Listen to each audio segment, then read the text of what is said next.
Hello! Today we're diving into a topic that's really buzzing: artificial intelligence in education. And ChatGPT, of course, is at the heart of it. Our conversation here is based on what we've heard from OpenAI and also from university students who are already using the tool extensively. The idea is to understand both sides. So let's take a look at the real potential and the concerns. It's good to grasp the scale of this. ChatGPT is, in a way, one of the world's largest learning platforms. Yes, hundreds of millions of users are using it to learn, sometimes even outside formal school or university settings. Learning is one of its primary uses, according to them. And from OpenAI's side, what do they say? We heard from their head of education, Leah Belsky. She talks about an ambitious dream: having AI as a personal tutor, accessible to everyone, to enhance people's potential. They want AI to be part of the infrastructure of education. It's so serious that even countries like Estonia are already looking into it to be more competitive and prepare their people for this future with AI. It's an ambitious goal, of course, but along with it come the concerns. That fear that AI will cause brain deterioration or just become an easy way to cheat. Yes, that fear is real. The calculator analogy helps us think about this, right? The tool itself guarantees nothing. What matters is how you use it. If you just use it to get ready-made answers, then no real learning happens.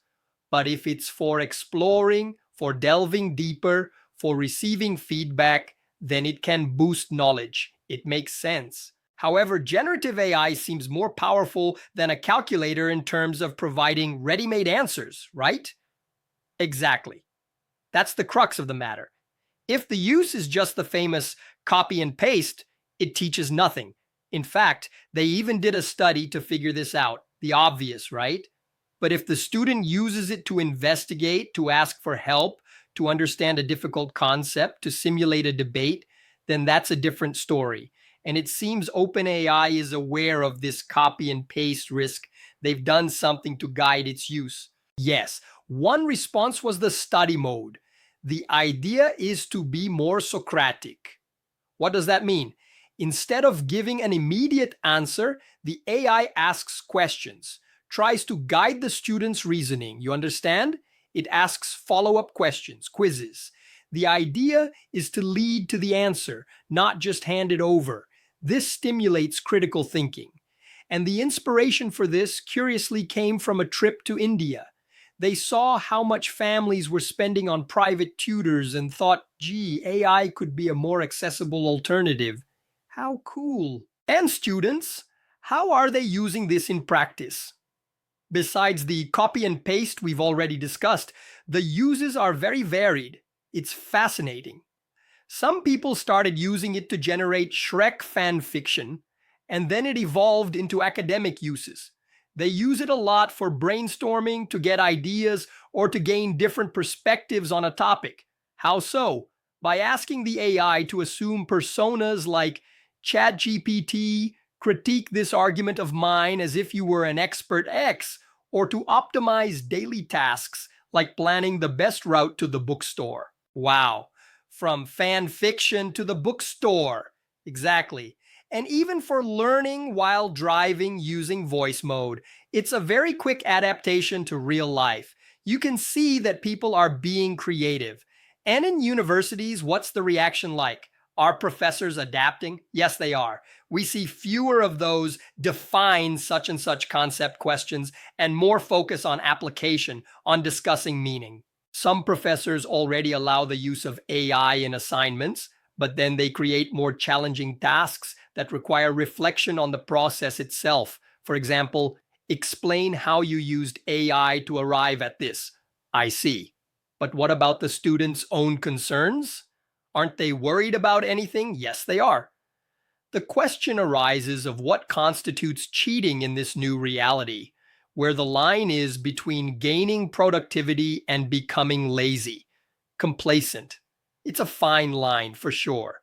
And there's also the fear of knowledge centralization, of creating echo chambers where a person only sees what the AI selects or what confirms what they already think. Ultimately, the motivation to truly learn remains key. And there's another side we can't forget: the potential to democratize access. For those who don't have money for a tutor or don't have help at home, AI can be an important support. We heard a great case of a computer science student who gained a lot of confidence with the help of the tool, and there's the infinite patience of AI, right? They gave the example of explaining, say, how many times a concept about frogs until the student understood, or accessibility, as for a student with dyslexia who started using voice mode to consume information. That's truly powerful. So, to summarize, I think it's fair to say that AI is rapidly consolidating as a powerful educational tool. It has enormous potential to personalize and democratize learning, but ultimately, the final impact depends heavily on how it will be used by educators and students. It's a delicate balance between empowering learning and, well, replacing the effort needed for true learning. Perfect! And here's a final thought, right? If AI can take on some of the work of explaining and practicing concepts, how does that change the role of the teacher? Will the focus shift even more to being a mentor, developing critical thinking, discussing the ethics behind knowledge, things that are very human, right? It's a question that makes us reflect on what learning will truly mean from now on. This video doesn't end here. It continues with us chatting in the comments. If you found this video interesting, I invite you to become a channel member and like this video. Up here on the right side, I'll leave a video suggestion for you to continue with me. I'll see you in the comments and in the next video. See you soon.